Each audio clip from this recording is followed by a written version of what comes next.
बिस्मिल्लाहिर्रहमानिर्रहीम। आज की इस क्लास के अंदर हमने जो है 3 टियर आर्किटेक्चर के बारे में पढ़ना है। इससे पहले हम जो है जिन चीज़ों के बारे में पढ़ चुके हैं वो है LINQ to SQL, ADO dot net और ADO dot net entity data model यानी एंटिटी फ्रेमवर्क, जिसके ज़रिए से हमने क्रड ऑपरेशंस परफॉर्म किए हैं। अब हम किसी एप्लीकेशन आर्किटेक्चर को देखते हैं जिसको यूज़ करते हुए हम अपना प्रोजेक्ट बना सकते हैं। आप लोगों ने एस के अंदर बहुत सारे एप्लीकेशन आर्किटेक्चर्स को पढ़ा होगा। हम जिस आर्किटेक्चर को आज देखेंगे वो है एन टीयर आर्किटेक्चर। एन का मतलब है नंबर ऑफ टीयर्स। अब अगर हम यहाँ पर 3 टीयर्स बनाएंगे जो कि अभी आप डायग्राम में देख रहे हैं, तो ये एन रिप्लेस हो जाएगा विद 3, तो ये 3 टियर आर्किटेक्चर बन जाएगा। तो 3 टियर आर्किटेक्चर एक बहुत ही कॉमनली वाइडली यूज्ड आर्किटेक्चर है, जिसको हम एप्लीकेशंस बनाने के लिए यूज़ करते हैं। इसमें जो 3 टियर्स हैं उनमें जो सबसे टॉप मोस्ट टियर है वो है प्रेजेंटेशन टियर। उसके बाद जो सेंटर में टियर आती है वो है बिजनेस लॉजिक टियर, और जो सबसे आखिर में टियर आ जाती है वो है डेटा टियर। टियर्स बनाने का बेसिकली फ़ायदा ये होता है कि हर टियर दूसरी टियर से इंडिपेंडेंटली काम करती है। अब उसकी इंडिपेंडेंट काम करने से क्या फ़ायदा होता है कि पैरेलली लोग उन 3 डिफरेंट टीयर्स के ऊपर काम कर सकते हैं। फॉर एग्जांपल अगर हम प्रेजेंटेशन टीयर की बात करें तो इसको आप यूआई यानी यूज़र इंटरफेस भी कह सकते हैं। तो इस टीयर के अंदर आपके पास क्या आते हैं, अगर हम डेस्कटॉप एप्लीकेशन की बात करें तो प्रेजेंटेशन टीयर में वहाँ पर आ जाते हैं विंडोज़ फॉर्म। यानी अगर हमने फॉर्म्स बनाने हैं तो हम इस टीयर के ऊपर आकर काम करेंगे। इससे पहले हमने जितना काम किया है लिंक टू सीक्वल में किया है, एडीओ डॉट नेट में किया है या एंटिटी फ्रेमवर्क में किया है, एक ही टियर थी, वहीं पर हम एक ही प्रोजेक्ट में ही सारा काम कर रहे थे। लेकिन अब हम क्या करेंगे, जो फॉर्म बनाने वाला यानी प्रेजेंटेशन यूआई वाला काम है उसको हम सेपरेट टियर के अंदर करेंगे। इससे फ़ायदा ये होगा कि अगर कोई फ्रंट एंड डेवलपर है जिसको सिर्फ फॉर्म्स बनाने आते हैं, डिज़ाइनिंग करने आती है, वो क्या करेगा, सिर्फ इस टियर के ऊपर आकर फॉर्म्स बना के छोड़ता जाएगा। ठीक है। अब ये जो बिजनेस लॉजिक टियर है, ये इसका क्या मतलब है कि यहाँ पर हमने कहा ना विंडोज फॉर्म होगी। अब ये आर्किटेक्चर आप वेब के ऊपर भी अप्लाई कर सकते हो। ठीक है। अब अगर वेब में जाएंगे तो इस लेयर में क्या होगा, यूजर इंटरफेस वाली में आपका front end HTML CSS JavaScript, ठीक है, और डेस्कटॉप में यहाँ पर फॉर्म्स होंगे। अब जो दूसरी लेयर है वो है बिजनेस लॉजिक लेयर। अब कोई भी हम एप्लीकेशन बना रहे होते हैं उसके कुछ ना कुछ बिजनेस रूल्स होते हैं। अब वो बिजनेस रूल्स हमने क्या करने होते हैं, अप्लाई करने होते हैं। यानी फॉर एग्जांपल इस विंडो फॉर्म से हम कुछ डेटा लेते हैं, ठीक है, उस डेटा की कुछ प्रोसेसिंग करनी है, उसको वैलिडेशन चेक करनी है, कुछ प्रोसेसिंग करनी है, उसको अगेंस्ट सम रूल्स या अगेंस्ट सम डेटा जो डेटाबेस में पड़ा है उससे कंपेयर करना है। तो वो काम हम कहाँ पर करेंगे, बिजनेस लॉजिक में। यानी जो भी हमारे बिजनेस के रूल्स हैं उनको वैलिडेट कहाँ पे किया जाएगा, बिजनेस। या फॉर एग्जांपल हम कहते हैं एपीआई लिखनी है, एप्लीकेशन प्रोग्रामिंग इंटरफेस बनाना है, तो वो हम कहाँ पे बनाएंगे, इस बिजनेस लॉजिक लेयर के अंदर बनाएंगे। तो अब देखो, ये बंदा जिसको सिर्फ डिजाइनिंग पे काम आता है, अगर ये टीयर अलग से पड़ी हो, उसको इससे कोई लेना देना नहीं है। वो क्या करना शुरू करेगा, फॉर्म जितने मर्जी बनाता जाए, अलग अलग काम करे। और जो बिजनेस लॉजिक वाला बंदा है वो क्या करेगा, वो एपीआई लिखे, मैथड्स लिखता जाए, प्रोसेसिंग करता जाए। जब इसको डेटा मिलेगा तो वो ऑटोमेटिकली ये दो कनेक्ट होंगे तो वो काम चलना शुरू हो जाएगा। फिर इसी तरह जो सीक्वल सर्वर, अब यहाँ पर देखो एक बंदा जिसको डेटाबेस ही आता है खाली, ठीक है, यानी यहाँ पर डेटाबेस डेवलपर बैठा है, यहाँ बैक एंड डेवलपर बैठा है, और यहाँ पर कौन है, फ्रंट एंड डेवलपर बैठा है। ठीक है। अब हमारे पास क्या होगा, ये पैरेलली काम कर सकते हैं और हर लेयर इंडिपेंडेंट होगी दूसरी लेयर के मुताबिक। अब देखो ये सब, इनमें सबसे टॉप लेयर कौन सी है, presentation layer. Presentation layer will never communicate with data layer directly. ठीक है। इसको डेटा लेयर के साथ कम्युनिकेट करने के लिए बीच में एक फायरवॉल है, that is business logic layer. तो इसने अगर इसके साथ कम्युनिकेट करना है तो इसको किसके जरिए आना पड़ेगा, क्योंकि इसने बिजनेस रूल्स को वैलिडेट करना है ताकि कोई इनवैलिड डेटा डेटाबेस में ना पहुंच जाए। यहाँ पर क्या होगा, सिर्फ फॉर्म्स होंगे। इस लेयर का काम क्या होगा, to present data to the user and to collect data from the Windows form.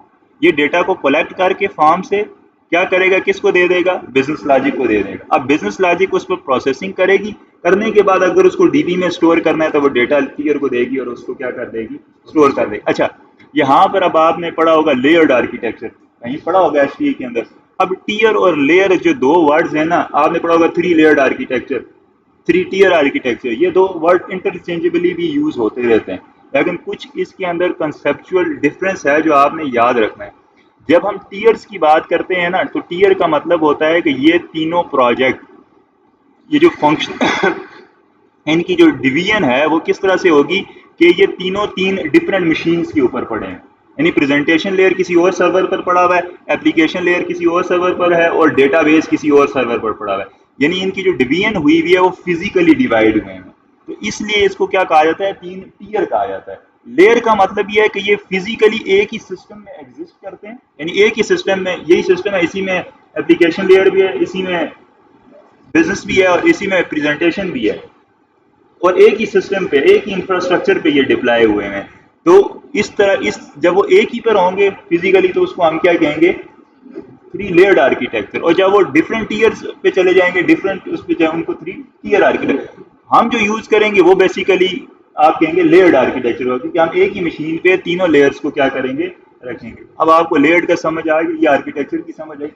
अच्छा, इसका बेनिफिट क्या है? बेनिफिट रीयूजिबिलिटी सबसे बड़ा है, कोड में स्टेबिलिटी है, ठीक है, और उसके अलावा जो जो लेयर्स हैं पैरेलली आप काम कर सकते हैं, फास्ट हो जाती है आपकी डेवलपमेंट, ठीक है।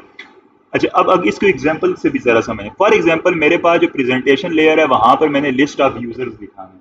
लिस्ट ऑफ यूजर्स हम डेस्कटॉप एप्लीकेशन में किस कंट्रोल में दिखा रहे थे, ग्रिड व्यू में। तो यहाँ पर लेट्स सपोज एक ग्रिड व्यू बना हुआ है। इसको क्या चाहिए, लिस्ट ऑफ यूजर्स। तो लिस्ट ऑफ यूजर्स इसको कहाँ से मिलेंगे यूजर्स, डेटाबेस से। लेकिन ये डेटाबेस से डायरेक्टली ये किसको कहेगा, मुझे लिस्ट ऑफ यूजर। तो इसका मतलब ये बिजनेस लॉजिक लेयर के एक फंक्शन को कॉल करेगा। लेट्स से उस फंक्शन का नाम है गेट ऑल यूजर। इसको कहाँ से मिलना है, तो ये किसको कॉल करेगा, डेटा टीयर की किसी फंक्शन को कॉल करेगा, get all user from dB. और इससे आगे आप समझना डेटा बेस अटैच है। तो ये किससे डेटा लेके आएगा, डेटा बेस से। ये डेटा वापस किसको करेगा, और वो वापस किसको करेगा, तो वो क्या कर देगा, यूजर को प्रेजेंट कर देगा। आर्किटेक्चर की समझ आई। अब देखते हैं इसको इम्प्लीमेंट कैसे किया जाए। मैं विजुअल स्टूडियो पे जाता हूँ। अच्छा, यहाँ पर हम एक नया प्रोजेक्ट क्रिएट करते हैं। इस प्रोजेक्ट में हम क्या करते हैं, अब देखो यहाँ पर अगर आप इस डायग्राम को देखें तो आपके पास ये समझे एक सोल्यूशन है, और सोल्यूशन के अंदर कितनी प्रोजेक्ट्स हैं, तीन। यहाँ पर हमने क्या कहा, प्रोजेक्ट किस तरह का होगा, विंडोज फार्म का प्रोजेक्ट होगा। यहाँ पर मैंने क्या क्या क्या होंगी, C# की क्लासेस, और यहाँ पर भी क्लासेस होंगी, ठीक है। इससे आगे DB लगा होगा। अब देखें तो यहाँ पर मुझे सबसे पहले मुझे UL लेयर बनानी है। UL का मतलब यूजर इंटरफेस या प्रेजेंटेशन लेयर। तो यहाँ पर मैं आ जाता हूँ, इधर आकर मैं प्रेजेंटेशन लेयर बनाता हूँ। तो मैंने कहा प्रेजेंटेशन लेयर में जिस टाइप का प्रोडक्ट सेलेक्ट करना है वो कौन सी है, विंडोज फार्म एप्लीकेशन। मैं यहाँ आता हूँ। अच्छा, ये करने से पहले क्योंकि मेरे पास तीन प्रोजेक्ट है ना, तीनों का सोल्यूशन है। अब अगर मैं यहाँ पर आके पहले प्रोजेक्ट का नाम रख देता हूँ ना, कोई भी नाम रख, दस इसका नाम 3 टीयर आर्किटेक्चर रख देता हूँ, तो वो UI वाली लेयर का नाम बन जाएगा, और सोल्यूशन का नाम भी फिर वही होगा, ठीक है। मैं क्या करता हूँ, पहले मैं एक ब्लैंक सोल्यूशन ऐड करता हूँ। यहाँ पे अगर मैं आ जाऊँ, ब्लैंक सोल्यूशन ऐड करता हूँ, इधर आगे फिर उसमें खुद से तीन प्रोजेक्ट ऐड करूंगा। आपने देखा ना, अगर हम डायरेक्ट कोई प्रोजेक्ट ऐड करते हैं तो जो प्रोजेक्ट का नाम होता है वही सोल्यूशन का नाम होता है। लेकिन मैंने चाहना है कि मैं चाहता हूँ कि इस प्रोजेक्ट सोल्यूशन का कोई और नाम हो, प्रोजेक्ट के मैं नाम रखूँ UL BLL DAL, इस तरह नाम रखूँ। मैंने ब्लैंक सोल्यूशन ऐड कर लिया। हो सकता है आपके पास ये ब्लैंक सोल्यूशन वाला ऑप्शन विजुअल स्टूडियो में ना आ रहा हो। अगर आपने जो इंस्टॉलेशन की है वो ऑल विद डिफॉल्ट की भी है ना, तो फिर डिफॉल्ट में ये ऑप्शन नहीं मिलेगा। गूगल कीजिएगा कि किस तरह से हम उसको जस्ट एक चेक बॉक्स को क्लिक करते हैं तो ये चीज़ इंस्टॉल हो जाती है, ये टेम्पलेट आपको मिल जाता है। तो ये इतना बड़ा इशू नहीं है। लेकिन अगर आप वहाँ से भी ऐड कर दें तो कोई इशू नहीं है। मैं यहाँ पर लेट्स सपोज इसका नाम कर देता हूँ 3 टीयर आर्किटेक्चर। आप देखें ये सिर्फ सोल्यूशन का नाम बनेगा, इसके अंदर मैं प्रोजेक्ट खुद मैन्युअली ऐड करूँगा।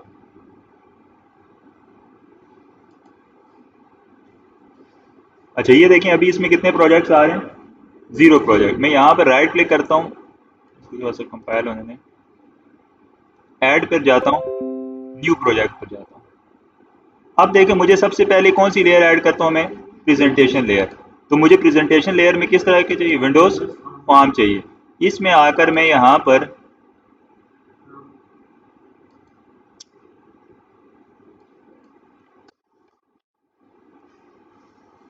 अच्छा, ये विंडोज फॉर्म आ गई। यहाँ पर मैं क्या करता हूँ, इधर मैं क्या लिख लेता हूँ जी, UI लिख लेता हूँ। UI का मतलब यूजर इंटरफेस, यानी प्रेजेंटेशन लेयर आ गई मेरी। यहाँ पर मैं ऐड करता हूँ। पहले हम सिर्फ ये वाला प्रोजेक्ट ऐड करते होते थे, ठीक है, मतलब विंडोज फार्म का हम प्रोजेक्ट ऐड करके उस पर काम शुरू कर देते थे। अब हमने इसको लेयर्ड में डिवाइड कर लेना है। लेयर्ड और टीयर्स के डिफरेंस पता चला है। जस्ट डिफरेंस फिजिकल डिवीजन और लॉजिकल डिवीजन का, ठीक है। लेयर्ड में तीनों चीज़ें यहाँ पे होंगी और टीयर में तीन डिफरेंट मशीन्स के ऊपर होंगी, ठीक है जी। ये डिफरेंस है। और आप इंटरनेट पे पढ़ेंगे तो आपको ये वर्ड इंटरचेंजेबली मिलेंगे, यानी कोई इसी को 3 टीयर कह रहा होगा, कोई किसी को 3 लेयर्ड कह रहा होगा। लेकिन अगर आप ऑफिशियली माइक्रोसॉफ्ट की वेबसाइट पर जाएंगे, वहां पर उन्होंने लिखा हुआ है कि ये मिसटेकनली यूज किए जाते हैं इंटरचेंजेबली। अगर आप 3 टीयर की बात करते हैं तो वो फिजिकल डिवीजन है, और अगर आप 3 लेयर्ड की बात करते हैं तो वो logical division on same infrastructure है। अच्छा, अब ये हमारे पास फॉर्म बन गया, ठीक है। यहाँ पर आ जाते हैं, ये देखो ये पहला प्रोजेक्ट आ गया किसका, प्रेजेंटेशन लेयर। दूसरा प्रोजेक्ट हम किसका ऐड करते हैं, बिजनेस लॉजिक लेयर। मैंने क्या कहा था, बिजनेस लॉजिक लेयर में क्या होंगी, क्लासेस। अब जो क्लासेस है ना, उसके लिए आपने पढ़ा होगा क्लास लाइब्रेरी, हमने पढ़ी थी। हम यहाँ पर सिर्फ क्लास लाइब्रेरी ऐड करेंगे। इस प्रोजेक्ट का नाम रख लेते हैं बिजनेस लॉजिक लेयर, BLL।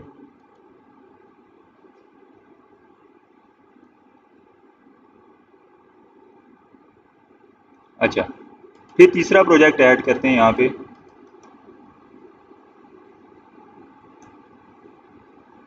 तीसरा कौन सा है, डेटा। इसको मैं नाम देता हूँ, ये भी क्लास लाइब्रेरी बनेगी। इसको मैं नाम दे देता हूँ डेटा एक्सेस लेयर, DAL।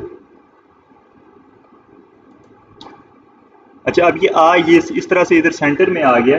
लेकिन सेंटर में कौन सा होता है, बिजनेस लॉजिक लेयर। ये इधर इस तरह से आ गया ना, अल्फाबेटिकली हुआ तो ये इस तरह से आ गया। लेकिन सेंटर में आपका कौन सा होगा, कंसेप्चुअली आपने याद रखना है बिजनेस लॉजिक लेयर कहाँ पे होगा।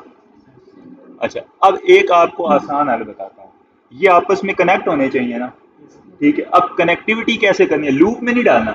ऐसा ना हो कि प्रेजेंटेशन में आपने बिजनेस लॉजिक का रेफरेंस डाला और डेटा टीयर का डाला हो, फिर डेटा टीयर में वापस जाके प्रेजेंटेशन का और बिजनेस लॉजिक का डालें, ये लूप में आ जाएगा, ये फिर एरर हो जाएगा।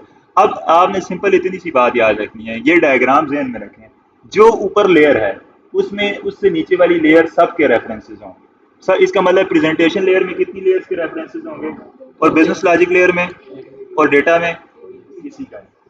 क्योंकि डेटा आपके पास इनर मोस्ट लेयर होगी, ठीक है। इससे नीचे तो कोई नहीं है ना, तो इसमें किसी का भी रेफरेंस अब इस तरह वापस नहीं लेके जाना, ठीक है। तो ऊपर से नीचे याद रखना कि प्रेजेंटेशन में दो के रेफरेंसेस होंगे, तो आए सबसे पहले रेफरेंसेस को इंक्लूड करें, क्योंकि देखो इन्होंने टॉक करना है ना आपस में, तो रेफरेंसेस तो इंक्लूड करने हैं, रेफरेंसेस इधर से इंक्लूड होंगे। जैसे यहाँ आए, ऐड रेफरेंस किया, तो मैंने अभी कौन सा प्रोजेक्ट सेलेक्ट किया हुआ है, UL। इस ये सबसे टॉप है, इसमें किस किस का रेफरेंस, यहाँ से प्रोजेक्ट सेलेक्ट करना है, दोनों का रेफरेंस है। ये रेफरेंस हुआ तो ये आ गई, DLL इसकी आ गई। अब देखो इधर आ जाओ, BLL, इसमें किस किसका रेफरेंस ऐड करना है, ऐड रेफरेंस किसका, ये रेफरेंसेस ऐड हो गए। अब ये आपस में क्या होगी, कनेक्ट होगी। अब ये टाग कर सकती हैं। अच्छा, अब आगे आ जाते हैं, हम इधर आते हैं जी इस फॉर्म के ऊपर। ये जो फॉर्म हम करें, इसको मैं रीनेम कर देता हूँ। आपको DB तो याद है ना, जो मैं एक ही फॉर्म को लेके चाह रहा हूँ। वीडियोस देखी हैं आपने पिछली, वो जो हम क्लास में फॉर्म पढ़े थे जिसमें जेंडर है और स्टेटस है, वही फॉर्म है हमारे पास, ठीक है। उसी फॉर्म को हम बनाते हैं यहाँ पे, और फिर हम देखते हैं कि किस तरह से अब ये तीनों टीयर्स आपस में कम्युनिकेट करेंगे और करंट ऑपरेशन परफॉर्म कर लेंगे। करंट ऑपरेशन वही है जो पहले से आपने किया हुआ है, ठीक है। अच्छा, वो भी करने से पहले मैं ये करता हूँ कि मैं यहाँ पर डेटा एक्सेस लेयर के अंदर आके मैं यहाँ पर, अब मुझे बताओ इसको मैंने डेटाबेस के साथ कनेक्ट कराना है, कौन सी लेयर को कनेक्ट कराऊंगा, डेटा वाली को। अब इसका मतलब है ये वाली लेयर डेटाबेस के साथ कनेक्ट होगी। तो मैं यहाँ पर आता हूँ, मैं इसको, जो हमने लैब मैंने इससे पहले भेजी है उसमें ये वाला काम हमने किया था कि हमने इसको एंटिटी फ्रेमवर्क के जरिए कनेक्ट करना है। यहाँ पर आया, यहाँ पर आके न्यू आइटम किया। अब इधर मैंने एंटिटी फ्रेमवर्क के जरिए, अगर आप लोगों ने लेट्स सपोज नहीं वीडियो देखी, नहीं वो काम किया, अभी देख लो, वो सारा काम यहाँ पे होगा जो इससे पहले वाली लैब में हुआ है। एंटिटी फ्रेमवर्क को यहाँ पे यूज करना है, तो यहाँ पर आपने डेटा मॉडल, डेटा में जाना है। एंटिटी फ्रेमवर्क क्या है, माइक्रोसॉफ्ट ने एक, जैसे मैंने कहा था ना ADO डॉट नेट, माइक्रोसॉफ्ट ने एक टेक्निक बनाई जिसके जरिए हम क्या करते हैं, डेटा के बेस के साथ कम्युनिकेट करते हैं, उस पर ऑपरेशन करते हैं, ठीक है। अब उसका नुकसान क्या था, वहां पर हमें बहुत सारे प्रोसेस के जरिए बहुत सारी लाइंस ऑफ कोड लिखना पड़ता था कोई ऑपरेशन परफॉर्म करने के लिए। फिर इन्होंने क्या किया, फिर इन्होंने एक एंटिटी फ्रेमवर्क की टेक्निक बनाई, यानी एक इन्होंने एक नया एक फ्रेमवर्क बनाया, एंटिटी फ्रेमवर्क, जो डेटाबेस के साथ कम्युनिकेट करता है, जिसमें कुछ मेथड्स मौजूद हैं। और जिसका सबसे बड़ा फायदा ये है कि इसमें 3 तरह से आप ऑपरेशन DB के अंदर परफॉर्म कर सकते हैं या कोडिंग कर सकते हैं। सबसे पहला आपके पास है डेटाबेस फर्स्ट अप्रोच, यानी अगर, ये आप लास्ट वीडियो देखेंगे उधर से भी आपको पता चलेगा। डेटाबेस फर्स्ट अप्रोच का मतलब ये है कि मुझे DB अच्छा आता है, या मैंने आपसे DB बना लिया, ठीक है। मैं चाहता हूं कि मैं उस डीबी से खुद ब खुद कोड बन जाए, तो उसको कहते हैं डेटाबेस फर्स्ट अप्रोच, कि मैंने पहले डीबी बनाया और वो डीबी खुद ब खुद ट्रांसलेट हो गया क्लासेस के अंदर। खुद ब खुद कैसे होगा? एंटिटी फ्रेमवर्क उसको ट्रांसलेट करेगा। एंटिटी फ्रेमवर्क को कहते हैं इट्स एन ORM। क्या कहते हैं? ORM स्टैंड्स फॉर, वीडियो नहीं देखी, ऑब्जेक्ट रिलेशनल मैपिंग। ठीक है, इसमें क्या होता है, जो डीबी के टेबल्स होते हैं वो यहाँ पर किस में कन्वर्ट हो जाते हैं? क्लासेस के अंदर कन्वर्ट हो जाते हैं। अब लिंक टू सीक्वल और एंटिटी फ्रेमवर्क के दरमियान क्या डिफरेंस है? ये दोनों ORM है, लेकिन लिंक टू सीक्वल जो है वहां पर 1-to-1 मैपिंग सिर्फ हो सकती है, यानी अगर 1-to-1 रिलेशन है टेबल्स के दरमियान सिर्फ वो मैप हो सकता है। लेकिन अगर आपकी कार्डिनलिटी इसके अलावा कुछ है, 1-to-many, many-to-1, many-to-many, फिर आपका लिंक टू सीक्वल काम नहीं करता, फिर वहां पर आपको एंटिटी फ्रेमवर्क हेल्प करेगा। दूसरा उसका सबसे बड़ा नुकसान लिंक टू सीक्वल क्या क्या है कि वो लिंक टू सीक्वल है, यानी उसके लिए डेटाबेस सिर्फ सीक्वल ही होगा तब वो काम करेगा। ठीक है, तो एंटिटी फ्रेमवर्क के लिए डेटाबेस कोई भी हो, ऑरेकल हो, कुछ भी हो, ये सबको क्या कर देगा? मैप कर देगा। ये मैंने इससे पहले दोनों वीडियोस में ये सारी चीजें एक्सप्लेन की हुई। एनीवेज यहाँ पर आते हैं, इधर आकर मैं यहाँ पर इसका नाम लेट्स सपोज मैं यूजर डीबी रख देता हूँ, कोई भी नाम आप इसका रख सकते हैं। तो ये क्या करेगा, आपको एक डिज़ाइनर विंडो बताएगा। यहाँ पर इसने डिज़ाइनर विंडो बताई, इसको हम नेक्स्ट करते हैं। नेक्स्ट करने के बाद हमने यहाँ पर एक कनेक्शन इस्टेब्लिश कर लेना है। ये कनेक्शन स्ट्रिंग आपकी इस्टेब्लिश होगी। मैं यहाँ पर क्लिक करता हूँ, ये विंडो आपने पहले भी काफ़ी दफ़ा देखी होगी, जिससे हम डीबी को कनेक्ट करते हैं। यहाँ पर अब आपने सर्वर की डिटेल देनी है और जिस डीबी को आप कनेक्ट करना चाहते हैं उसको यहाँ पर कनेक्ट कर लेना है।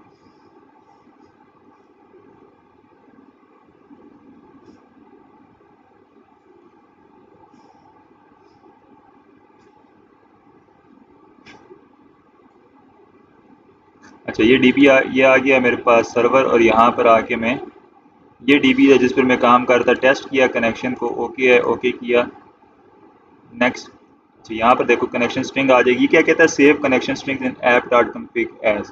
अब ये कन्फिग्रेशन की चीज़ों को कहाँ पर सेव करेगा? ऐप डॉट कन्फिग में। अब ये ऐप डॉट कन्फिग क्या होती है? अगर आपको याद हो तो आपने जब सिंपल कंसोल एप्लीकेशन पढ़ी थी वहाँ भी ऐप डॉट कन्फिग मैंने दिखाई थी फाइल की, कन्फिग्रेशन की फाइल यहाँ पर स्टोर होती है। जिस तरह आप PHP के अंदर कन्फिग डॉट PHP बनाते हैं ना, इसी तरह डॉट नेट के प्रोजेक्ट्स में ये होती है जहाँ पर कॉन्फ़िगरेशन आप स्टोर करते हैं। नेक्स्ट करें, ये क्या कह रहा है? एंटिटी फ्रेमवर्क का कौन सा वर्जन आप इंस्टॉल करना चाहते हैं, तो मैं यहाँ पर नेक्स्ट करके लेटेस्ट वर्जन को इंस्टॉल कर लेता हूँ।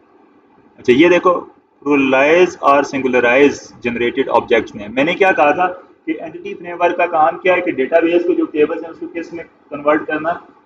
डॉट नेट की क्लासेस के अंदर। अब देखो हमेशा याद रखो, जो टेबल होते हैं वो प्लूरल में लिखे जाते हैं, यानी अगर यूजर है तो टेबल का नाम क्या रखना होता है? यूजर।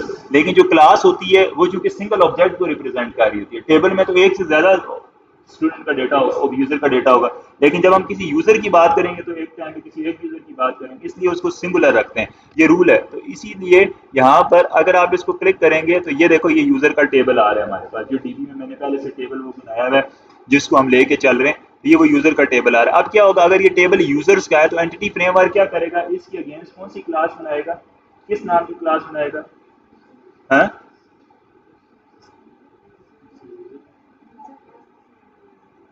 सिंगुलर होगी ना, यानी अगर यूजर का टेबल, यूजर्स का टेबल है तो क्लास किसकी होगी?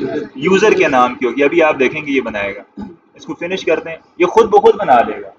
ठीक है, यहाँ आ जाते हैं, हमने कौन से अभी ये एंटिटी फ्रेमवर्क इसके अंदर इंस्टॉल होगा, थोड़ा सा।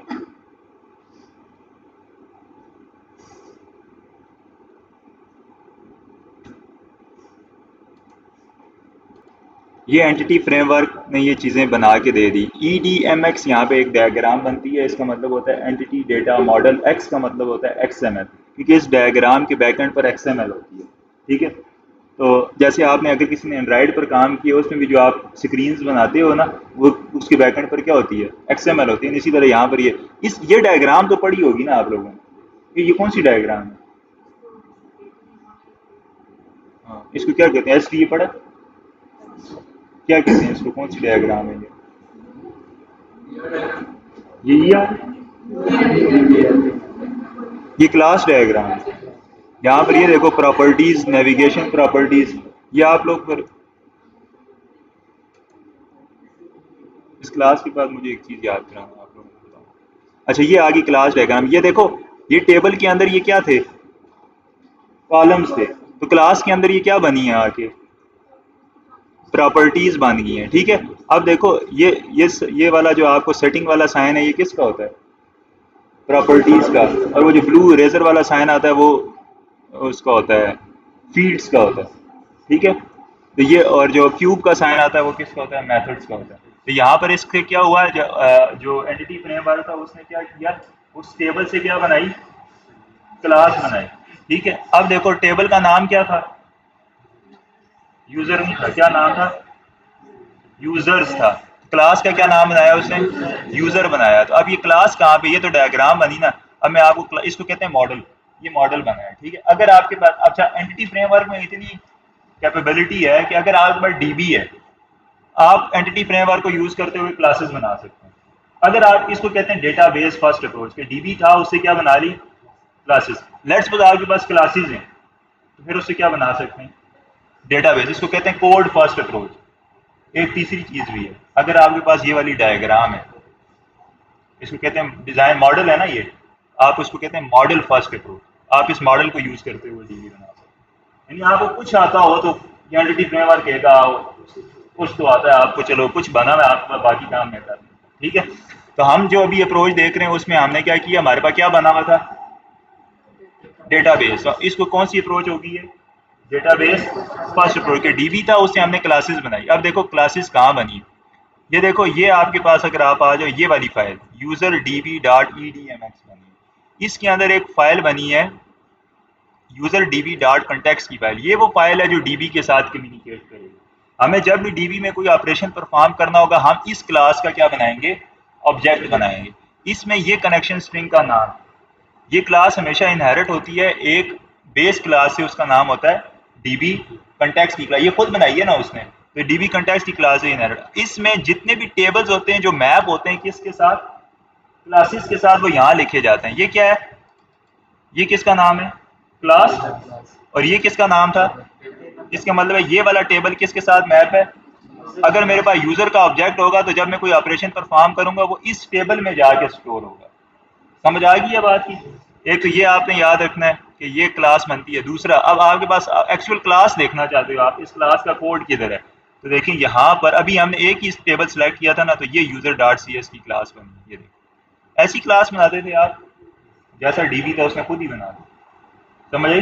अब आपको डीबी में 1000 टेबल होते हैं, ये सब की बना क्लास खुद बना देता, उनके दरमियान रिलेशन होता है, ये खुद बना देता। समझ आ गई बात की। तो आपको कोड ना बनाना पड़ता, बल्कि वो क्या कर देता, खुद ही आपके कोड क्या कर देता है यहाँ पर बना देता। अब अगर आपके पास स्टोर प्रोसीजर फंक्शंस बने होते वो बना देता है यहाँ पर। समझ आ गई बात की।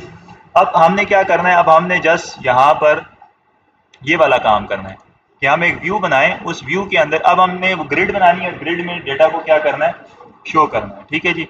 तो यहाँ पर आ जाते हैं सबसे पहले। अब कौन सी लेयर में आएंगे, यूआई लेयर में। इधर हम एक फॉर्म, इसी फॉर्म को मैं जल्दी से बना लेता हूँ। इधर गया, मैं यहाँ पर वीडियो को पॉज कर देता हूँ। ये फॉर्म चूँकि हमने पहले भी बनाया हुआ है, मैं जस्ट ये फॉर्म क्विकली बनाता हूँ ताकि आप लोगों का टाइम सेव हो जाए। अच्छा जी, ये हमने व्यू बना लिया, जो कि पहले से हम बहुत सारी क्लासेस में बनाते आ रहे हैं कि हमने कुछ फील्ड्स बना ली हैं और उसके बाद हमने यहाँ पर जो है एक ग्रिड व्यू बना लिया। इस बटन को मैं एक नाम दे देता हूँ कि इस बटन का नाम है, टेक्स्ट लिख लेता हूँ, नाम इसका डिफ़ॉल्ट जो है वही रहने देते हैं बेशक, ऐड यूज़र करके। अच्छा, अब मैं ये चाहता हूँ जब इस विंडो पर क्लिक हो, यानी जब ये फॉर्म लोड हो, लोड होने पर इस डेटा ग्रिड व्यू के अंदर क्या आ जाए, डेटा आ जाए, ठीक है। यानी अब क्या करना है, ये जो फॉर्म है ये कौन सी लेयर है, प्रेजेंटेशन लेयर। इसको डेटा चाहिए, ये किसको कॉल करेगा, business logic layer. Business logic किसको कॉल करेगी, डेटा एक्सेस लेयर को। अच्छा देखें, तो इसके लोड होने पर ये बिजनेस लॉजिक लेयर का कोड है, सॉरी यूआई लेयर का कोड है। किस कोड को कॉल करना है, बिजनेस लॉजिक लेयर। अब देखो बिजनेस लॉजिक लेयर ये है, यहाँ पर बिजनेस के रूल चलते हैं। इधर क्लासेस होती हैं, मैं इधर एक क्लास बना लेता हूँ, मैं अभी इसी क्लास को रीनेम कर देता हूँ कि ये इस क्लास का नाम है यूजर बी एल एल। आपके पास जितनी भी एंटिटीज होंगी उन सब की इस नाम की क्लास बन जाएगी, ठीक है। अब यूजर बी एल एल एक क्लास है जो यूजर्स के रिलेटेड डेटा को क्या करती है, डील करती है। इसके अंदर एक फंक्शन बना लेता हूँ। अच्छा, ऊपर से स्टार्ट करते हैं फिर इसको। अच्छा ये किसको कॉल करेगा? DAL को कॉल करेगा। DAL है डेटा एक्सेस लेयर। यहाँ पर आ गया मैं, इधर आकर मैंने एक और क्लास, अच्छा इधर हम क्या, आपको याद है हमने रिपोजिटरीज बनाई थी, वो रिपोजिटरी अब इधर बनेगी। तो इस क्लास को मैं नाम दे देता हूँ सिंपल, उस रिपोजिटरी की जगह मैं यूजर DAL कह देता हूँ। ये वो क्लास है जो DB के साथ कम्युनिकेट करेगी और डेटा लेके आएगी, ला के किसको देगी? बिजनेस लॉजिक को, प्रेजेंटेशन को नहीं, ये बिजनेस लॉजिक को देगी। बिजनेस लॉजिक किसको देगी? Presentation layer. अब अगर कोई प्रोसेसिंग करनी है तो वो किस जगह पर होगी?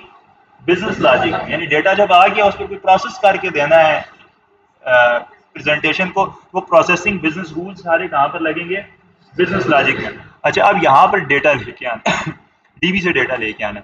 मैंने अभी आपको कहा था DB के साथ जिस क्लास ने कम्युनिकेट करना है, जो मेन क्लास है, वो आपके पास कौन सी है? POS एंटिटीज के नाम की। तो मुझे उसके मेथड की जरूरत, उसके ऑब्जेक्ट की जरूरत पड़ेगी। तो उसके ऑब्जेक्ट मुझे इस पूरी क्लास में जरूरत पड़ेगा बार बार, क्योंकि इसमें ऐड का फंक्शन भी होगा, डिलीट का भी होगा। तो बार बार ऑब्जेक्ट बनाने की बजाय मैं क्या करता हूँ, मैं एक बार उसका ऑब्जेक्ट कंस्ट्रक्टर में बना देता हूँ, ताकि जब भी इस क्लास का ऑब्जेक्ट बने तो मुझे उस क्लास का ऑब्जेक्ट मिल जाया करे। मैं इसको कहता हूँ प्राइवेट रीड ऑनली, उस क्लास का नाम है POS DB एंटिटीज, और इसका नाम मैं रख देता हूँ DB कंटेक्स्ट। अब कंस्ट्रक्टर बनाता हूँ और कंस्ट्रक्टर में इसको इनिशियलाइज कर देता हूँ। कंस्ट्रक्टर की खास बात क्या होती है? It does not have any return type, not even void, its name is similar to the name of class.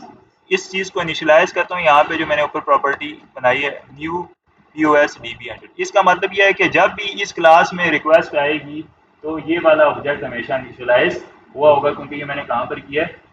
Constructor में किया। तो कंस्ट्रक्टर किसी भी ऑब्जेक्ट की लाइफ में कॉल होने वाला सबसे पहला मेथड होता है। जब भी ऑब्जेक्ट बनेगा तो ये चीज़ इनिशियलाइज हो। अब मैंने DB से डेटा लाना है, उसके लिए फंक्शन बनाना है। यहाँ देखें, इस चीज़ को देखें, सबसे पहले ये फंक्शन बनाना है जो DB से डेटा लेके आएगा। तो चलें पब्लिक, अब देखो हमें क्या लेके आना है? डेटा डेटा हमने क्यों, कौन सा लेके आना है? डेटा जो हमने लेके आना है वो कौन सा है? डेटाबेस से लेके आना है, वो क्या है? यूजर्स हैं। अब यूजर के लिए, यूजर्स के लिए यहाँ पर हमने क्या बनाई हुई है? क्लास किस नाम की? यूजर। अगर मैं एक से ज्यादा यूजर लेके आऊंगा तो वो क्या बनेगी? एक से ज्यादा यूजर आ रहे हैं, वो क्या होगी? एक हो गया सिंगल, एक से ज्यादा क्या होगी? कलेक्शन। अरे या कलेक्शन होगी, ठीक है। अब कलेक्शन में क्या क्या पढ़ा हुआ है आपने? लिस्ट पढ़ी हुई है, अरे पढ़ी हुई है, ठीक है। आई क्यूरेबल, आई न्यूमरेबल, पेपर में भी क्वेश्चन दिया था, what is the difference between I curable, I numerable, पता है सबने गलत किया हुआ, ठीक है। अच्छा अब यहाँ पर हमारे पास, मैं लेट्स सपोज कहता हूँ लिस्ट ऑफ, यहाँ पर क्या आ जाता है? यूजर। यूजर की क्लास बनी हुई है ना, कि जब भी डेटा आएगा तो देखो मैप हुआ हुआ है ना, ORM ने मैप किया कि यूजर से जो टेबल डेटा आ रहा है वो किसके साथ मैप हुआ है? यूजर की क्लास के साथ। तो अब जब ज्यादा डेटा आ रहा है, एक से ज्यादा आ रहा है, तो वो किसके साथ मैप हुआ है? लिस्ट ऑफ यूजर के साथ। अगर सिंगल आ रहा होता तो यहाँ पर मैं क्या करता? सिंपल एक यूजर बनाता। यानी अब मैंने ये रिटर्न डेटा टाइप बनाई कि जो मुझे इस ये फंक्शन रिटर्न करेगा वो लिस्ट ऑफ यूजर रिटर्न करेगा। तो इसका नाम मैं रख देता हूँ get all users from DB। अब देखो यहाँ पर हम क्या करते हैं, अब इस, ये देखना ये कितना पावरफुल है ये ऑब्जेक्ट DB कंटेक्स्ट डॉट। आपको याद है मैंने अभी आपको थोड़ी देर पहले एक प्रॉपर्टी बताई थी जिसमें DB सेट था। मैंने कहा था ये टेबल इस क्लास के साथ मैप है, DB set of user POS entities में। अब देखो इस ऑब्जेक्ट के साथ जब आप वो यूजर्स, इस ऑब्जेक्ट के साथ डॉट लगाओगे ना, जितने टेबल है ना वो एज अ प्रॉपर्टीज यहाँ पर आ रहे होंगे। मैंने इस टेबल से डेटा गेट करना है, बस इतना मैं करता हूँ ना, डॉट यूजर्स, ये उस टेबल में जितना डेटा है सारा ले आएगा। अगर यही काम मुझे ADO.NET में करना होता, मुझे पहले कनेक्शन लिखना है, फिर उसका कमांड लिखनी है, फिर उसके बाद SQL अडाप्टर बनाना है, फिर डेटा सेट बनाना है। इसमें देखो ये एक लाइन से लेके आया, इसको सिंपल एंड पर मैंने क्या कर दिया? टू लिस्ट कर दी। ये डेटा आ गया मेरे पास। ये लिस्ट होगी किसकी? यूजर्स की होगी, क्योंकि ये मैप हुआ हुआ है आपस में। तो सिंपल यहाँ से क्या कर देना है? रिटर्न कर। अब ये फंक्शन बन गया। ये फंक्शन कहाँ बना? यहाँ पर। इसको कॉल कहाँ से करना है? बिजनेस लॉजिक से। तो बिजनेस लॉजिक में जाते हैं। अब बिजनेस लॉजिक में क्लास बनाते हैं। ये BLL की क्लास बनी हुई है, यहाँ पर क्लास बनाते हैं पब्लिक। इसको भी तो लिस्ट ऑफ यूजर चाहिए ना, जारी बात है। ये उसको कॉल करेगा, वो इसको वापस क्या दे रहा है? List of user. आपको याद है मैंने शुरू में रेफरेंसेस ऐड किए थे, इसका रेफरेंस, इस बिजनेस लॉजिक में इसका रेफरेंस है ना, तो इसका मतलब है इसको भी यूजर मिल सकता है, अवेलेबल है इसके लिए, क्योंकि रेफरेंस ऐड हुआ। अब देखो वो रेफरेंस हम सॉल्व कर लेते हैं। यहाँ पर मैं आया यूजिंग DAL के DAL के अंदर जो यूज़र की क्लास है उसको मैं यूज़ करना चाहता हूँ, ठीक है। उसके बाद इधर इस फंक्शन का नाम मैं लिखता हूँ गेट ऑल यूज़र, उसका नाम मैंने लिखा है फ्रॉम DB ना, ताकि जस्ट डिफरेंशिएट हो जाए। मैं अभी कोई प्रोसेसिंग इसके ऊपर नहीं करूँगा, जस्ट कॉल कर दूंगा। आप अगर कोई प्रोसेसिंग करनी है, डेटा आने के बाद फिल्टर करना है, लेट्स से फिर यूज़र को दिखाना है, वो सारी प्रोसेसिंग यहाँ पर होगी, इस लेयर के अंदर होगी। अब मैं यहाँ पर क्या करता हूँ, public list of user get all users कर देता हूँ। अच्छा, तो यहाँ पर अब मुझे किस फंक्शन को कॉल करना है, डेटा एक्सेस के लेयर वाले। तो उसके लिए मुझे उस क्लास का फंक्शन बनाना है, यूजर DAL का यूजर सॉरी ऑब्जेक्ट बनाना है। वो भी आप यहाँ पर कंस्ट्रक्टर में बना सकते हो। क्यों? क्योंकि यहाँ पर भी तो इस बिजनेस से सारी वो आ रही हैं, लॉजिक्स जितनी भी हो यहाँ पर डील होंगी, तो आप उसको कंस्ट्रक्टर में भी बना सकते हो। मैं फिलहाल इसको यहीं पर बना देता हूँ, दो मेथड मैंने बनाने हैं तो दोनों के लिए मैं यहीं बना लूंगा, आप बाद में उसको। तो अब मैंने किस फंक्शन को कॉल करना है, user DAL dot get all users from DB। ये मुझे यूजर दे रहा है ना, इसको मैंने सिंपल क्या कर देना है यहाँ से। अब ये रिटर्न कहाँ पे करेगा, कौन सी लेयर को जाना है, प्रेजेंटेशन लेयर को। ये मैं रिवर्स में बना रहा हूँ चीजें, ठीक है। क्योंकि पहले फंक्शन बनेगा तो फिर उसको कॉल करूंगा ना, इसलिए अब हम यहाँ पर जाते हैं यूजर्स के इसमें। मैंने कहा था कि जब क्या हो, ये लोड हो, तो मुझे डेटा ग्रेड व्यू को क्या देना है जी, डेटा बेस। तो अब यहाँ पर इस लेयर ने किससे डेटा लेना है, तो यहाँ पर किसका ऑब्जेक्ट बनेगा, यूजर BLL का। इसमें रेफरेंस है ना यूजर BLL का, क्योंकि हमने कहा था हर ऊपर वाली लेयर में नीचे वाली सारी लेयर का रेफरेंस होगा। तो यहाँ पर हम आते हैं।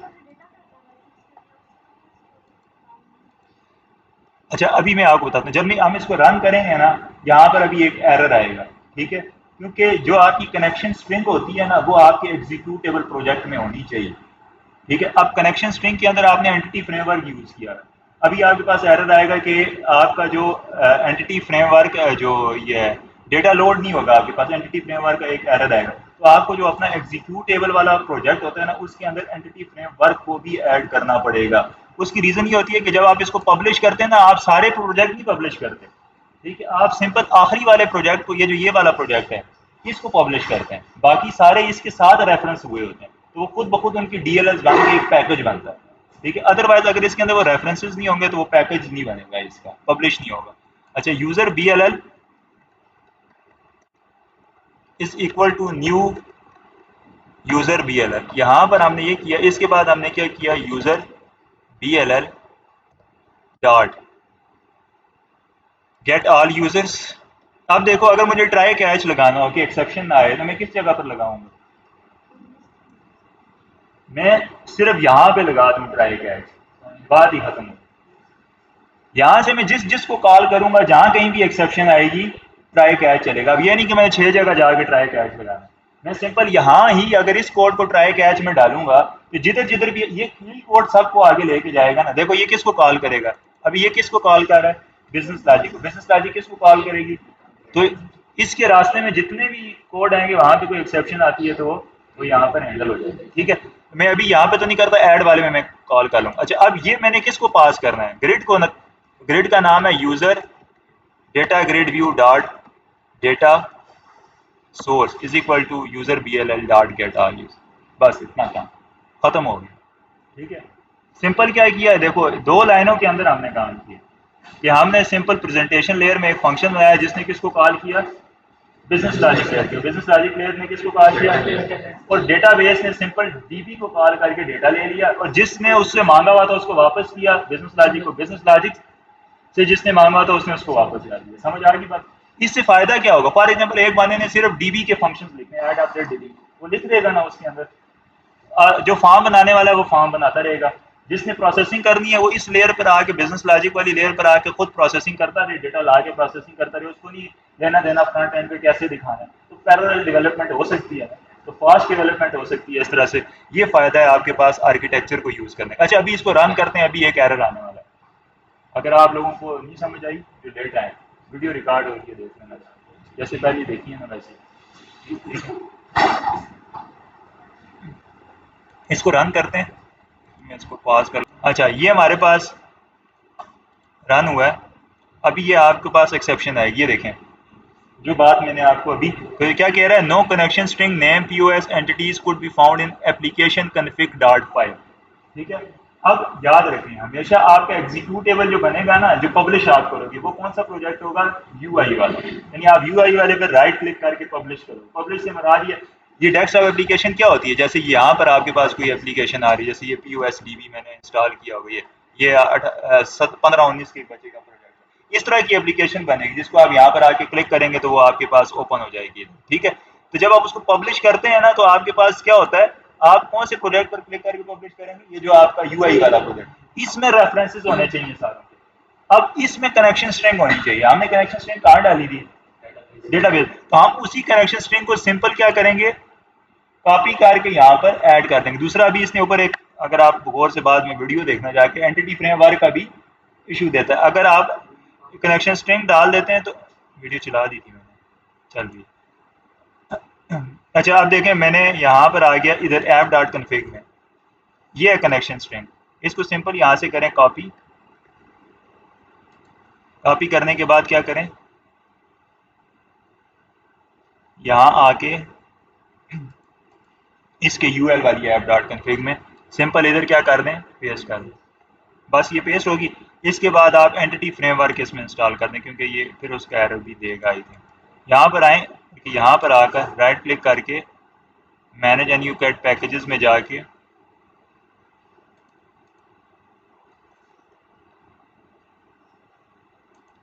अगर तो आप सिंपल ADO.NET यूज़ कर रहे होते, ठीक है, फिर आपको ये सारा कुछ करने की ज़रूरत ही नहीं थी, क्योंकि वो ADO.NET में आपने कनेक्शन स्ट्रिंग वहीं कोड के अंदर लिखनी थी। अगर app.config में ना होती तो वो खुद उस टाइम रन टाइम बन जाती जब आप कॉल करते हैं उस फंक्शन।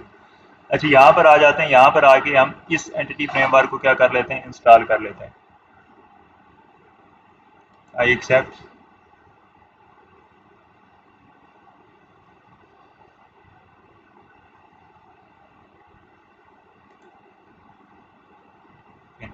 अब ये देखो, जब आप ये कर लोगे ना, ये दो रेफरेंसेस आपको मिल जाएंगे यहाँ पर, एंटिटी फ्रेमवर्क और एंटिटी डॉट सीक्वल का रेफरेंस। ठीक है जी, ये दो रेफरेंसेस मिल गए, तो इसका मतलब है ये ऐड हो गया। अब हमने सिंपल क्या करना है, इसको रन करते हैं। तो जो रिकॉर्ड हमारे पास DB में था वो यहाँ पर क्या होना चाहिए, शो होना चाहिए।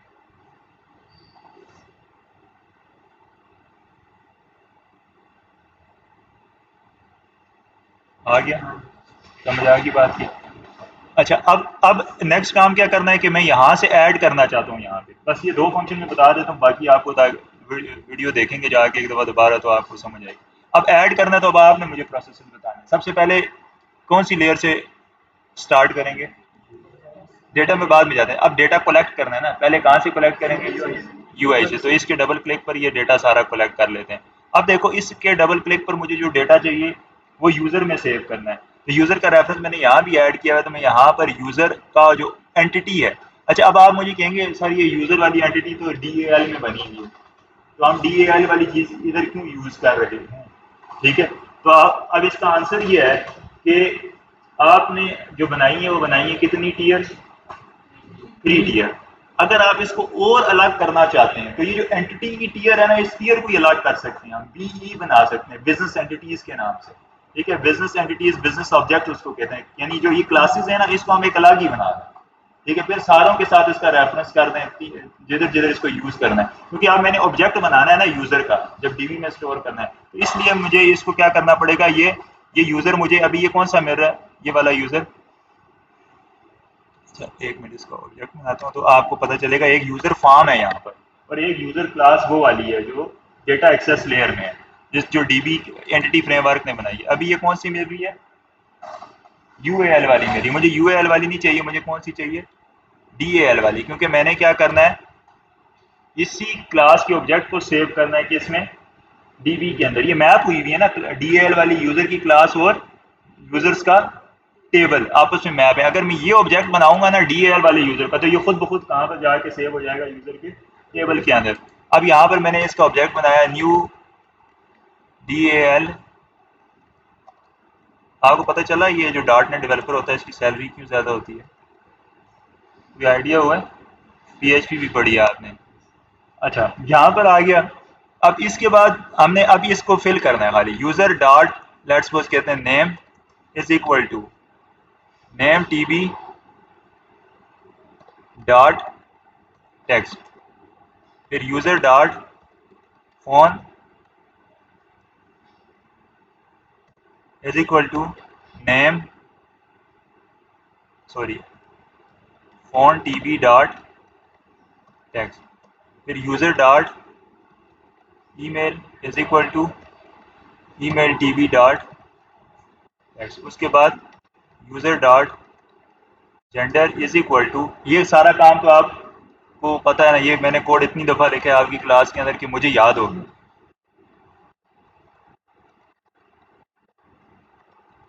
क्योंकि ये बाइट में हमने बनाया है तो इसको कन्वर्ट करना पड़ेगा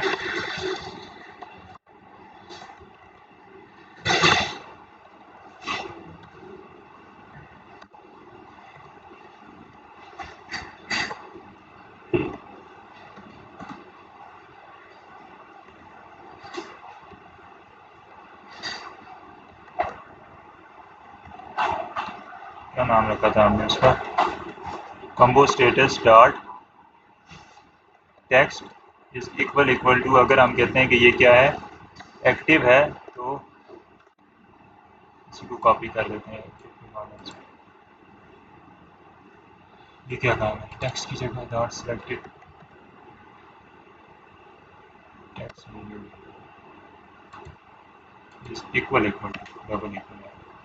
अच्छा ये देखें यहाँ तक अब मैंने क्या कर लिया, सिंपल डेटा ले लिया यूजर से, ठीक है। अब मैंने क्या करना है, इस डेटा को स्टोर कराना है, लेकिन स्टोर किसके जरिए से होगा, जाके बिजनेस लॉजिक, और बिजनेस लॉजिक किसको भेजेगी, डेटाबेस पे। अच्छा ये मैंने एक्टिव और इन जो एक्टिव है ना, इसको मैं पहले यहाँ पर फॉर्म में बना लेता हूँ, क्योंकि ये मैंने यहाँ पर लिखा हुआ नहीं है, इसको मैं एडिट आइटम एक्टिव और अच्छा चलो जी, अब हमने यहाँ पर इधर जाना है बिजनेस लॉजिक में, तो मैं जाता हूँ बिजनेस लॉजिक ले। चलो उधर जाने से पहले अब हम उल्टा शुरू करते हैं, पहले तो हमने नीचे से ऊपर शुरू किया था, हम इधर से जाते हैं, तो फंक्शन बनाते जाएंगे जब तक ये एरर देता रहेगा अगर हमने उसको। तो इसका मतलब ये है कि मुझे यहाँ पर बिजनेस लॉजिक लेयर के फंक्शन को कॉल करना है, तो मुझे ये वाला ऑब्जेक्ट दोबारा चाहिए इस क्लास का, इसीलिए मैंने कहा था कि कंस्ट्रक्टर में हम बना सकते हैं, तो ये बार बार यहाँ ना बनाना पड़ता। चलो अभी दोबारा इसी तरह बना रही यूज़र बी एल, मैं यहाँ पर एक फंक्शन बना लेता हूँ ऐड न्यू यूज़र के नाम का, इसको ये यूज़र जो हमने फिल किया है पास कर सिंपल, और इसको मैं कहाँ डाल देता हूँ ट्राई कैच में, कि अगर ऐड करते कोई मसला आया, इसी लाइन पर इशू आ सकता है, ये डीबी वाली लाइन पर एक्सेप्शन आती है अगर, let's go exception message box show E x dot message, ये लाइन तो आप लोगों को याद है। ये एरर अभी क्यों दे रहा है, क्योंकि ये फंक्शन अभी बना, इसको अभी बनाते हैं हम। अच्छा ये अगर ये सब कुछ ठीक चल गया तो हम क्या कहेंगे, यानी अगर ये ऊपर वाली लाइन रन होगी इसका मतलब है कि ऐड हो गया होगा, तो हम यहाँ मैसेज शो करेंगे यूजर एडेड। इसके बाद एक काम और करना चाहिए हमें, ग्रिड को रिफ्रेश करना चाहिए। अब देखो ग्रिड को रिफ्रेश करना है तो ये वाला कोड दोबारा लिखना पड़ेगा, ऐसे ही है ना। इसको इस फंक्शन को तो नहीं कॉल कर सकते क्योंकि ये इवेंट है, ये फंक्शन नहीं है, ये इवेंट में इसको अगर हम एक फंक्शन बना लें और उस फंक्शन को यहाँ पर कॉल कर लें, ठीक है। तो मैं यहाँ पर ये करता हूँ पब्लिक वाइड रिफ्रेश। अगर आप लोगों ने वीडियो देखी होती ना तो आपको पता होता है ये रिफ्रेश ग्रिड का फंक्शन मैंने कुछ 6 दफ़ा बनाया हो। इसको उठा के कोड को मैं यहाँ पर ले आया हूँ, ठीक है। अब यहाँ पर मैं इस फंक्शन को कॉल कर लेता हूँ, और इसी फंक्शन को मैं कहाँ कॉल कर लेता हूँ, जब ये सक्सेसफुली ऐड हो जाए। अब पता चला क्यों कॉल किया इसको मैंने, यहाँ से नहीं कर सकते, वो करा सकते हैं आप फायर, ठीक है, लेकिन वो फॉर्म लोड होगा ना, दोबारा पूरा फॉर्म लोड होगा, मैंने पूरा फॉर्म नहीं लोड कराना, मैंने जस्ट ग्रिड के ऊपर ग्रिड को रिफ्रेश करना, अदरवाइज क्या होगा, पूरा का पूरा जितनी फील्ड है वो दोबारा लोड होकर इनिशियलाइज हो जाएंगे। अच्छा यहाँ पर आ गया, अब इस फंक्शन को बनाना है, ये कहाँ बनेगा ये फंक्शन, बिजनेस लेयर में, और इस फंक्शन में कितने पैरामीटर होंगे, एक किस टाइप का, यूजर टाइप का। तो यहाँ पर आ जाओ बिजनेस लॉजिक लेयर में, एक फंक्शन बना लो पब्लिक वाइड रिटर्न, ये कुछ नहीं करता, और इसका नाम है ये, और इसके अंदर एक क्या है, अब ये यूजर आ गया, इसने किसको कॉल करना है, इसका काम सिर्फ इतना सा है कि ये अगर तो प्रोसेस नहीं करना, अभी हम तो कुछ भी प्रोसेस नहीं कर रहे, जस्ट ला रहे हैं और पास करते जा रहे हैं। आपके जितने रूल्स होंगे ना कि लेट्स सपोज आपने फॉर्म से डेटा लिया वो वैलिड है या नहीं, तो वो यहाँ पर करेंगे, बिजनेस रूल्स के अगेंस्ट उनकी मैचिंग यहाँ पे की जाएगी आपकी। एक तो फ्रंट एंड की वैलिडेशन है ना, वो तो आप बिजनेस लेयर उसमें प्रेजेंटेशन में कर सकते हैं, एक होती है बिजनेस रूल्स के अगेंस्ट, ठीक है, तो वो यहाँ पर करेंगे। फॉर एग्जांपल यूजर ने कोई एज एंटर की है या फिर ना एज नहीं कोई,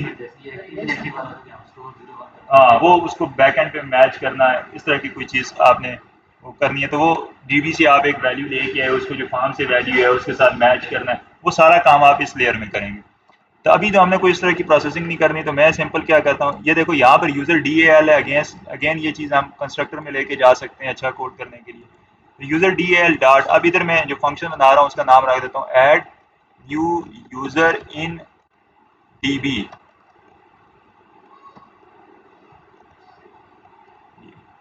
और इसको रिटर्न कुछ भी नहीं करना हमने, ठीक है जी बस। अभी ये एरर क्यों दे रहा है, इसको सिंपल हमने क्या पास कर देना है, जो यूज़र हमने पास, ये एरर क्यों दे रहा है, क्योंकि अभी वहाँ ये फंक्शन, तो वहाँ जाते हैं,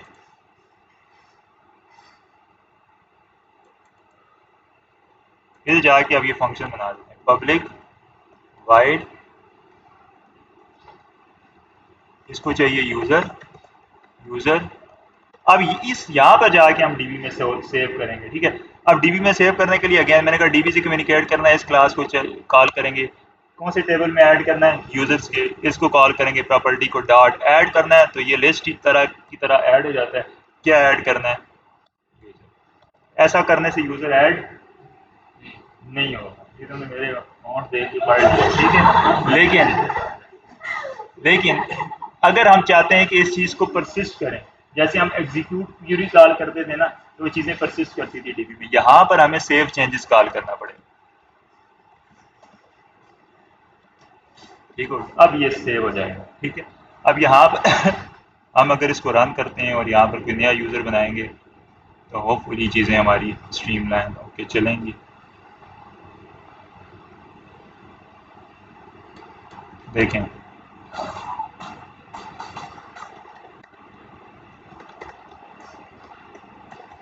मेरे पास इतने यूज़र मैंने ऐड कर दिए, मेरे पास नाम कोई नहीं है।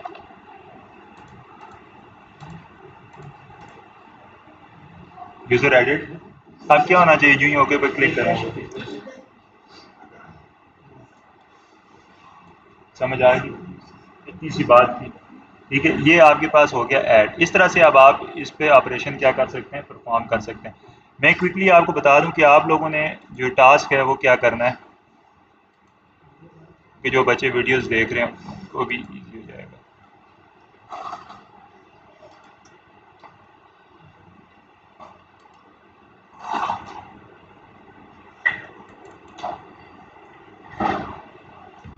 मैंने आप लोगों के लिए टास्क भी आसान आसान कह दें आप उसको, कर दिया है, क्योंकि मैंने जो पहले टास्क दिया था उससे कम कर दिया थोड़ा सा टास्क, ठीक है। लेकिन जी आपने करना क्या, create a desktop application using 3 tier architecture, tier से मराद अभी आप यहाँ पे क्या ले लें, लेयर ले लें, मैंने डिफरेंस बता दिया। एंड परफॉर्म करड ऑपरेशन यूजिंग, यहाँ पे क्या लिखा हुआ है, एडीओ डॉट नेट लिखा हुआ है, तो मैं यहाँ पर कर देता हूँ using entity framework for role table. तो क्या हो गया जी कि आपने यहाँ पर जो इस डायग्राम को देखे, जो रोल का टेबल है ना, यहाँ पर सिंपल सा टेबल है रोल का, ठीक है, इसमें एक ही फील्ड है, ये रोल नेम है। इसके लिए आपने क्या करना है, करड ऑपरेशन परफॉर्म करने, आपने क्या बनानी है, use business object to map database tables into dot net classes. ये तो आपको पता चल गया ना किस तरह से मैप करेंगे।